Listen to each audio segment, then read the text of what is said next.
ভয়ঙ্কর একটি হাদিস। অবশ্যই মানুষের কাছে এমন এক যুগ আসবে, তারা মসজিদগুলোতে একত্রিত হবে এবং সালাত আদায় করবে, কিন্তু তাদের মধ্যে একজনও মুমিন নেই, অথচ বহু মানুষ সেখানে সালাত আদায় করছে।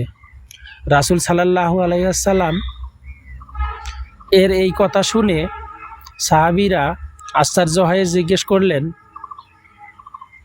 কোন সময়ে এ ধরনের বিপর্যয়কর পরিস্থিতি আসবে হে আল্লাহর রাসূল? তখন রাসূল সাল্লাল্লাহু আলাইহি ওয়াসাল্লাম বললেন, যখন ওই মুসল্লিরা সুদ খাবে, সুউচ্চ অট্টালিকা, বহুতল বাড়ি, শপিং মহল নির্মাণ করবে।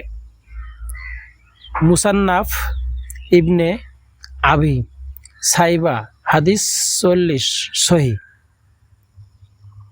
বাণীগুলো সম্পর্কে মতামত করে যাবেন, শেয়ার করতে ভুলবেন না।